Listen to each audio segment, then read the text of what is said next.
본문에 나오는 23절 이 구절을 제가 세 번역으로 한번 읽어드릴 테니까 한번 비교해서 한번 들어보십시오.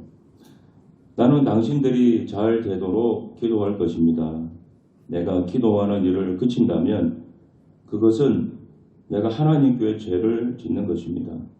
그런 일은 없을 것입니다. 오히려 나는 당신들이 가장 선하고 가장 바른 길로 가도록 가르치겠습니다. 이 세번역 성경 보니까 더 많이 와닿습니다. 나는 당신들이 잘 되도록 기도할 것입니다. 그렇게 사무엘 선지자가 말합니다. 자, 여기서 우리 중요한 사실 한 가지를 깨달을 수 있습니다. 잘 되기 위해서 필요한 것이 무엇인가? 그것을 말해줍니다. 바로 기도입니다. 잘 되고 싶으시면은 우리는 기도해야 됩니다. 우리의 인생이 고속도로처럼 정말 뻥 뚫린 고속도로처럼 잘 풀기 원하시면은 반드시 기도를 해야 됩니다. 사무엘 선지자는 기도하시는 것을 여호와 앞에서 범하는 죄로 여겼습니다. 여기 죄를이라고 하는 이 단어를 구약 성경 히브리어로 보게 되면 메하타라고 하는 그런 단어로 쓰입니다. 이것은 하타라는 동사가 기본 어근인데 이 하타의 뜻은 빗나가다 그런 뜻입니다. 죄를 짓다도 되고 그래서 구약 성경에서 한 580회 정도 사용될 정도로 죄에 대해서는 가장 기본적인 단어로 쓰여지고 있습니다. 그러니까 이 기도하지 않는 것이 가장 기본적인 죄가 된다. 그 점을 말해주고 있는 것입니다. 모든 문제의 원인은 하나님과의 교제가 깨어진 것에서부터 비롯됩니다. 그것은 바로 기도의 통로를 막는 것이기도 합니다. 그만큼 이 기도라고 하는 것이 우리 영적 생활에서 아주 필수적인 요소입니다. 그런 점에서 사무엘이 기도하시는 것을 우리 하나님 앞에서 범하는 죄로 여긴 것은 그만큼 그가 영적으로 준비된 인물이었다 하는 것을 보여줍니다. 자, 여러분 사무엘 선지자가 그 살던 시대는 역사적으로 이스라엘이 가장 어려웠을 때 그때 지도자로 세워진 인물입니다.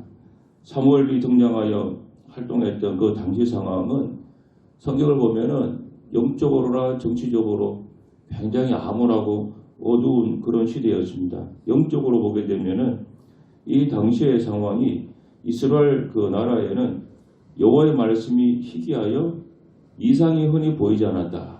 그렇게 사무엘상 3장에 나옵니다. 이 말씀은 우리 주님께서 말씀을 해주시는 일이 드물었다는 것입니다. 하나님의 선택받은 이스라엘 백성들에게 있어서 하나님 말씀이 없다는 것은 이들이 신앙적으로 얼마나 하나님과 멀어졌는가 그것을 보여주는 것입니다. 자, 여러분 사람이 친하고 덜 친하고를 어떻게 알 수 있겠습니까? 대화를 보면은 어느 정도 알 수 있습니다. 학교 다닐 때 친한 친구들하고 얘기를 많이 하잖아요. 근데 친하지 않는 친구하고는 얘기를 적게 합니다. 당연하죠. 안 친하니까 그렇죠. 그러니까 하나님께서 말씀해 주는 일이 줄었다는 것은 뭡니까? 멀어졌다는 거죠. 서로가. 하나님께서 멀리 한 것이 아니라 이스라엘 백성들이 멀리해서 벌어진 일이죠. 그러니까 결과적으로는 양쪽이 멀어져 있는 거예요. 그러니까 대화가 적고 대화라는 것은 기본이 말이니까 하나님 말씀이 희귀할 수밖에 없는 겁니다. 그리고 당시 제사장이었던 엘리는 마땅히 갖춰야 될 영적인 능력을 상실한 지도자였습니다. 그 대표적인 예가 뭡니까? 자녀를 낳지 못해서 주의 성전에 나와서 기도하던 한나가 있었습니다. 한나 마음이 너무 괴로워서 하나님 앞에 간절히 기도하는데 엘리가 그걸 보고 어떻게 말했습니까? 여자가 술 취한 줄로 알았다 그랬잖아요. 사람이 아무리 여러분 목사가 타락해도 이 사람이 기도하는지 술 취하는지 그 정도는 압니다. 그런데 엘리가 얼마나 영적으로 무감각하고 무디였으면은 그렇게 간절한 마음으로 기도하는 여자를 보고 저 여자가 술이 취했다 그렇게 말을 했겠습니까? 근데 그런 사람이 그 당시 이스라엘의 가장 대표적인 영적인 지도자였다고 하는 사실입니다. 그런 제사장 엘리 앞에서 자란 그의 자녀들이 바른 길을 걸어가지 못한 것은 어쩌면 당연한 결과인지 모르겠습니다. 그 자녀들이 어떤 짓을 했습니까? 백성들이 제물을 잡아서 하나님 주의 전에 드리면은 그걸 하나님께 드려야 되는데 그 고기가 좋으니까 자녀들이 먼저 고기를 가져가 자기들이 먼저 먹어버리는 그런 나쁜 짓을 저질렀고, 그리고 행어몰에서 수종들은 여인들을 데리고 가서 같이 잠을 자는 그런 성적인 범죄도 저질렀습니다. 그 정도로 엘리는 가정의 자녀들조차도 통제하지 못하는 그런 무능한 인물이었습니다. 이것이 바로 영적인 상황을 단적으로 보여주는 예입니다. 그리고 정치적으로도 굉장히 어려웠는데, 당시 이스라엘은 그 팔레스타인 지역에서 아주 신흥 강자라고 알려진 그 블레셋에 의해서 큰 침략을 당했습니다. 이스라엘이 에베네셀 전투에서 4,000명이 이제 죽는 그런 참패를 겪는데, 그때 그 위기에 몰리니까 이스라엘 장로들이 이 분위기를 반전시킬 목적으로 실록에 있던 언약궤를 전쟁터로 가져옵니다. 그러나 이미 신앙적으로 타락했던 엘리의 두 아들 홈리와 베나스가 그 언약궤를 가져왔는데, 여러분 당연히 그 언약궤가 가져온다고 전쟁 이기고 말고 그렇게 기억이 되겠습니까? 그러니까 아무런 능력이 발휘하지 못하자 언약궤가 블레셋에게 뺏기게 되고, 그리고 두 아들은 거기서 죽게 됩니다. 그리고 그 소식을 든 엘리는 어제에 넘어져서 죽고, 또 엘리의 며느리였던 그 비나스의 아내는 아이를 낳는 도중에 죽는 그런 비극이 줄줄이 일어납니다. 그러니까 영적으로나 정치적으로 아주 어둡고 힘든 그런 시대에 등장한 사람이 누구냐? 바로 사무엘 선지자입니다. 그래서 사무엘이 등장한 다음에 이스라엘 백성들에게 우선적으로 필요한 게 뭐냐? 그게 바로 신앙의 회복이다. 그거를 그가 지적을 하고 알고 있었던 거죠. 자, 그러면 영적인 회복, 신앙을 회복해야 되는데 그럼 뭐부터 하면 되느냐는 거죠. 그것을 위해서 도입한 게 뭐냐? 바로 기도였습니다. 그동안 그들이 잘못 섬겼던 모든 이방신들을 버리게 하고 미스바로 모이게 한 다음에 사무엘이 무엇을 선포했는가 하면은 금식 기도를 선포했습니다. 사무엘상 7장 6절에 나옵니다. 이 금식 기도를 선포하고 여기서 신앙을 회복하니까 에베네셀에서 이스라엘이 블레셋과 싸워서 큰 승리를 거두게 됩니다. 이 에베네셀의 뜻이 뭡니까? 여호와께서 여기까지 도우셨다. 그들이 신앙이 회복이 되니까 이제 하나님이 도우시기 시작하는 거예요. 그 전까지는 블레셋이 쳐들어오면은 막 다 치고 4,000명이 죽고 언약궤가 빼앗기고 그런 실패가 연속되는데, 사무엘이 등장해서 그들의 신앙을 회복하고 기도를 시작하니까 하나님께서 이제 승리를 주기 시작하는 것입니다. 그래서 사무엘상 7장 13절 보면은 사무엘이 사는 날 동안에 블레셋은 더 이상 이스라엘을 침범하지 못했다. 그 말씀도 옵니다. 여러분, 사무엘이 누굽니까? 이 사람은 기도하는 선지자잖아요. 기도하니까 하나님께서 기도의 성벽, 기도의 방화벽을 탁 쳐두니까 그 악한 원수 블레셋이 못 넘어오는 거죠. 이 블레셋은 영적으로 뭡니까? 악한 사탄이죠. 기도의 방백이 우리 가정에 쳐있고 우리 교회에 쳐있고 내 개인에 쳐져 있으니까 악한 원수 마귀가 넘어오려다가도 못 넘어오는 거예요. 주님께서 천군 천사를 통해서 지켜주기 때문에 그렇습니다. 그렇게 시작한 사무엘의 이스라엘 통치가 어느새 새로운 인물인 이제 사울 왕에게 넘겨줄 때가 됐습니다. 오늘 이 본문은 사무엘이 은퇴하는 그 자리에서 백성들에게 전한 퇴임 연설의 한 부분입니다. 사무엘상 12장 2절 보면은 나는 늙어 머리가 휘어졌다 그랬습니다. 이제 그가 물러날 때가 된 겁니다. 사무엘이 마지막 퇴임 연설에서 강조한 게 뭐냐? 그게 역시 기도였다는 거예요.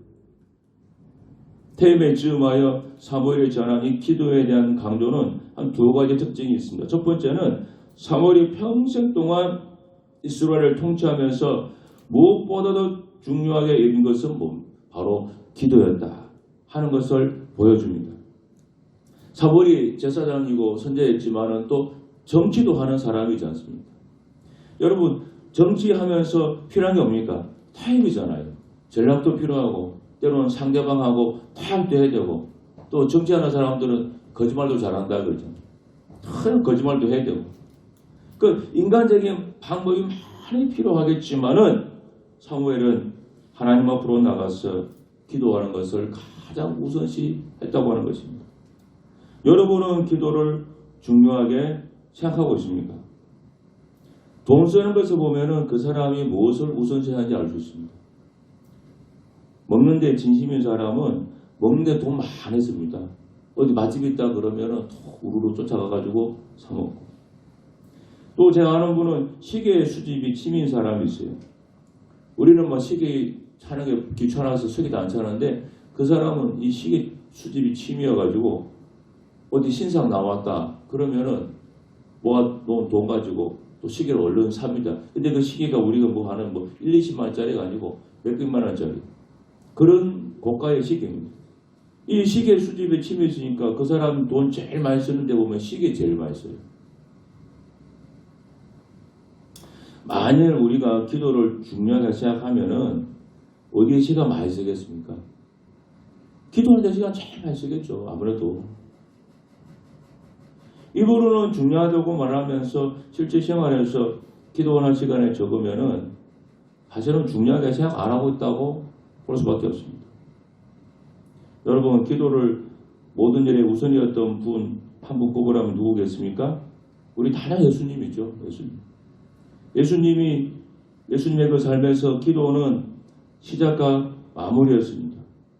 하나님 나라 진리 가르치고 병자 고치고 또 많은 일로 힘들었지만 피곤했지만은 언제나 그분은 종종 혼자 나가서 한적한 곳에서 기도하시고 또 사람들 가르치고 끝난 뒤에도 쉬지 않고 또 나가서 기도하고 나서 쉬시기도 하고 새벽에도 기도하셨고 또 밤새워 철야하면서 기도하시고 그래서 성경 보면 예수님 덜 기도하시고 그리고 여러분 십자가 달렸을 때 산상철원이다 그 십자가의 가상철원이다 그러는데 여러분 십자가 위에서 했던 것도 다 기도잖아요. 저들의 죄를 용서해달라 그랬고 그런 말씀입니다. 예수님은 죽기 전까지도 기도하셨고 심지어는 성경에 뭐라고 나옵니까? 부활 승천한 다음에 하나님 보좌 우편에서 내가 지금도 너희를 위해 기도하고 있다. 그러니까 예수님이 죽고 나서 이제 승천한 다음에도 쉬지 않는 거 한 가지가 기도입니다. 사도행전에 초대교회가 이상적인 교회라고 해서 우리가 오늘 많은 교회들이 우리가 초대교회로 돌아가자, 초대교회를 담자 그런 얘기 많이 합니다. 여러분 그러나 사실은 초대교회도 문제가 있는 교회고 어려움 많은 그런 교회였습니다. 그런데도 불구하고 이 초대교회가 그 한 시대를 흔들어 놓고 교회의 시작이 될 수가 있었던 가장 큰 이유는 뭐냐? 바로 그들에게는 기도가 있었기 때문에 그렇습니다. 초대교회는 정말 기도하는데 진심이었어요. 그래서 얼마나 기도를 열심히 했습니까? 성경에 다 잘 나옵니다. 미국 침례교의 아버지라고 하는 조스 목사님이 기도에 대해서 이런 가르침을 주셨습니다. 당신이 가진 모든 것을 다 도둑맞더라도 목숨을 걸고 지켜야 하는 한 가지가 있다. 그것은 바로 하나님을 향한 기도 시간이다. 그런 얘기였습니다. 이 기도 시간을 꼭 지켜야 된다. 그 말씀입니다. 저는 전적으로 동의합니다. 미국의 대통령이었던 조지 워싱턴은 저녁 6시를 기도하는 시간으로 정해놓고 평생 지켰다고 그래요. 그리고 대통령 된 뒤에도 많이 바빴지만은 늘 이 시간 지켰다고 그러고 우리가 잘 아는 종교학자 마틴 루터는 하루에 2시간 기도하는데 너무 바쁜 날은 내가 3시간 기도했다. 그런 구절도 나오고 그런 말씀도 있고 또 스코틀랜드 종교개혁자였던 존 낙스는 당신이 목숨을 귀하게 여기는 만큼 기도를 중요하게 생각하라. 기도에는 군대보다 더 강력한 힘이 있다. 그런 말 한 적이 있습니다. 왜 이렇게 이분들이 기도 시간을 여러분 집착을 합니까? 그것은 기도할 때 능력이 오고 응답이 있기 때문에 그렇습니다. 그래서 기도 시간 정해서 어떻게든 그 시간을 지키려고 애를 쓰는 거예요.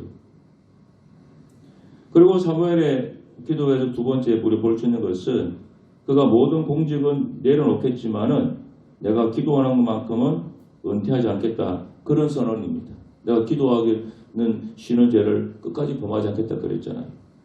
이스라엘 지도자로서 모든 통치권을 사울에게 넘겨주는 자리지만은 내가 기도하는 일만큼은 당신에게 넘겨주지 않고 내가 끝까지 계속하겠다.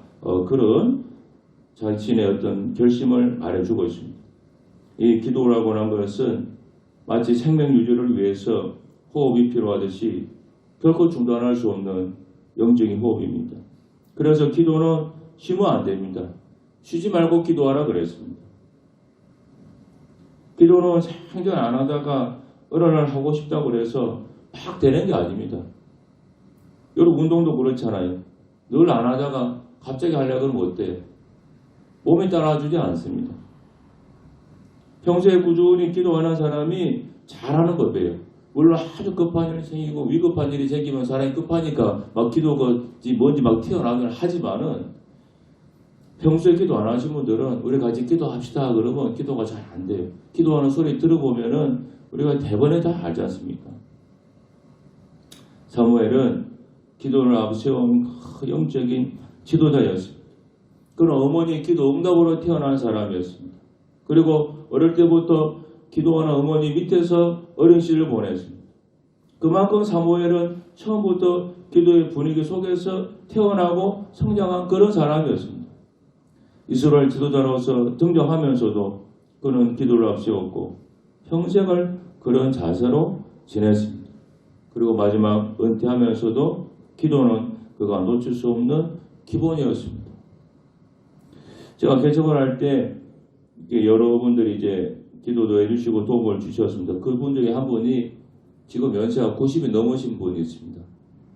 제가 이제 10년이 넘었으니까 한 10여 년 전에 이제 다시 그분 연락이 오셨는데 제가 처음 이제 신학교를 졸업하고 전임 전사를 나갔던 그 교회 권사님이세요. 제가 나간 때가 1997년이니까 벌써 꽤 오래됐죠. 거기서 한 8년 있었는데 제가 개척한다는 얘기를 듣고 권사님이 그때 80 전후였나 아마 그랬을 겁니다. 전화가 오셨습니다. 잠깐 만났으면 좋겠다 그래서. 그리고 만나서 이제 권사님 반갑다고 그래서 저도 많이 반갑죠. 늘 아꼈던 분이라. 그래서 얘기를 쭉 나누고 식사하고 제가 이렇게 전철역에도 태워드렸는데 제가 그분이 그렇게 생활이 형편이 여유 있는 분은 아닙니다. 기초수급자이시고 이렇게 임대아파트 하시는 분인데 일부러 먼 걸음 오셨어요. 저 보고 싶다고. 그래서 권사님하고 얘기하면서 참 감사하기도 하고 저 그분한테 어떤 물질적이나 그런 거 어떻게 제가 또 바라고 기대하겠어요. 저거 주면 제가 우리 드려야 되죠. 근데 제가 그 권사님한테 한 가지만 부탁드렸습니다. 권사님께서 저한테 다른 건 다 해주시려고 하지 말고 돈도 필요 없고 권사님 살아 생전에 돌아가시기 전까지 저를 위해서 우리 교회 위해서 기도만 해주십사. 제가 그 부탁을 드렸어요. 그래서 권사님 하루에 얼마나 기도하는지 모르겠지만 꼭 저에게 빼먹지 말고 죽을 때까지 꼭 기도하는 거 그 약속 한 가지만 지켜달라고 제가 말씀드렸어요. 그런데 그분이 그때부터 지금까지 계속 그 약속 지키세요. 그걸 어떻게 알 수 있는가 하면은 저희가 밑에 학원을 운영하면서 아이들한테 이 자그마한 가래떡을 간식으로 늘 줍니다. 그러니까 쌀이 많이 필요해요. 애들이 몇십 명 오니까 한 달에 쌀이 한 10kg 이상 들어갑니다. 그리고 그 떡으로 빌려면 그게 요즘 한 3만 원, 4만 원 합니다. 그러니까 그것도 돈이 많지 않거든요. 쌀도 늘 필요한데 그분이 이제 수급자니까 나라에서 나라면이라고 늘 나와요. 근데 그 나라면을 본인이 뭐 얼마나 드시겠어요. 그러니까 조금만 드시고 늘 남겨놨다가 그 아들을 시켜가지고 저희한테 갖다 주세요. 두 달에 20kg인가 10kg 두 개씩을 꼭 갖다 주세요. 지금까지요. 그때 기도해 주겠다고 한 그때부터 지금까지 한 두 달에 한 번씩 꼭 어기지 않고 늘 갖다 주세요. 2주 전에도 그 아들이 와서 또 주고 갔습니다. 그럼 이제 권사님 안부도 묻고 그렇게 하죠. 그것만 봐도 권사님이 저를 기억하고 있다는 거예요. 기억하고 있고 기도하고 있다는 사실이죠. 그렇습니다, 여러분. 우리가 다른 거 몰라도 기도만 할 수 있으면은 아직 희망이 있고 살 수가 있습니다. 저희가 이렇게 개척을 하고 어려운 코로나 시기를 지나면서 교회 문 닫지 않고 버틸 수 있었던 가장 큰 힘은 돈의 힘이 아니라 저는 기도의 힘이다. 그렇게 보고 있습니다. 우리도 기도하지만 주변에서 저희를 기억하는 그분들이 기도해 주고 있었기 때문에 여전히 이 자리를 지키고 있다. 저 그렇게 믿고 있습니다. 백악관을 기도실로 만든 대통령 링컨이라고 하는 책이 있습니다. 이 정강 목사가 지은 책이고 많이 팔렸는데 그 책에 링컨에 대한 내용이 나옵니다. 이 링컨은 기도의 사람이었다. 그렇게 말해요. 대통령 된 후에도 기도를 너무 많이 한다고 주변에서 말이 많았다고 합니다. 그때마다 링컨이 이렇게 얘기했습니다. 나는 내 지혜, 내 능력, 내 노력만 갖고는 아무것도 할 수 없습니다. 그래서 나는 하나님의 도우심을 위해 기도하는 것입니다. 그런 말을 했습니다. 자, 이런 분이 우리나라 대통령 되면 얼마나 좋겠습니까? 그래서 그 결과 그는 남북 전쟁을 승리로 이끌어서 미국을 통일하고 남북을 통일하고 나중에는 흑인 노예를 해방하는 그런 큰 일을 해냈지 않습니까? 그가 남북 전쟁을 이긴 후에 이렇게 고백했습니다. 북군의 승리는 기도의 승리였습니다. 우리에게 남군의 로버트 리 같은 명장이 없었으면 오히려 다행이었습니다. 왜냐하면 기도로 하나님을 더욱 의지할 수 있었기 때문입니다. 여러분 참 맞는 말입니다. 그런 훌륭한 명장이 없었기 때문에 더 하나님 앞에 기도할 수밖에 없는 그런 사람이 되었다는, 그래서 링컨이 기도하는 대통령이라고 하는 그런 별명을 얻는 사람이 되었습니다. 여러분 우리가 다 자녀를 키우고 있지 않습니까? 저는 우리 자녀들에게 기도하는 게 저는 딱 한 가지입니다. 우리 자녀들 혹은 우리 교회 내 자녀들이 기도하는 사람만 될 수 있다고 한다면 저는 걱정할 거 없다. 저는 그렇게 믿고 있습니다. 어디에 내놓아도 걱정할 거 없어요. 우리가 왜 늘 불안합니까? 자녀들 볼 때, 교인들 볼 때 왜 늘 마음이 불안합니까? 기도도 안 하고 믿음도 없고 그런 교인, 그런 자녀 있으면요 늘 불안해요. 저거 저러다가 일 터지면은 이길 수 있겠나 그런 마음 듭니다. 그러나 우리의 교인이나 우리의 자녀가 정말로 자기 스스로 기도할 수 있고 믿음이 있다고 한다면 걱정이 없죠. 무슨 일 터지면은 그 자녀가 무릎 꿇고 기도할 거니까 뭔 걱정이 있어요. 하나님이 도와주시는데 든든하잖아요. 그래서 우리 교인들 늘 기도하라 그런 것이고 믿음을 가지라고 얘기하는 겁니다. 믿음 있고 기도만 열심히 하면 아무 걱정 없습니다. 왜? 하나님께서 도와주시기 때문에 그런 것입니다. 저수지에 물이 가득 차 있으면 가뭄이 오는데 뭐 걱정이 있어요? 저수지 물 끌어다가 물 갖다 쓰면 되는데, 그런데 저수지가 말라가니까 물이 줄어가니까 가뭄 올 때 걱정인 것입니다. 아이고 저거 뒤 더 안 오면 우리 끝장나는데 그 걱정이죠. 그 내 안에 기도에 힘이 있고 영역이 있고 믿음이 있으면 뭔 걱정이 있습니까? 하나님과 내가 연결이 있는데 내가 도움 필요할 때 주님께 두 손 들고 기도하면 우리 아버지께서 도와주시는데 무슨 걱정이 있습니까? 그래서 우리는 사무엘처럼 기도를 쉬지 않는 그런 사람이 되어야 된다 하는 사실입니다. 2024년 올해 첫 주 예배 시작되었습니다. 올 한 해 더 많이 기도하시기를 부탁을 드립니다. 그래서 응답 다 받는 우리 모두가 되기를 축복합니다. 기도하겠습니다. 자비로우신 하나님 아버지, 기도해야 됩니다. 다른 건 몰라도 기도는 쉬면 안 됩니다. 1년 365일 하나님께 시간을 정해놓고 기도해야 됩니다. 그래서 개인의 문제뿐만 아니라 우리나라와 교회 위해서 열심히 기도해서 우리 하나님께 응답 다 받는 모든 교인들이 되게 하여 주옵소서. 우리 구주 예수님 이름으로 간절히 기도하옵나이다. 아멘.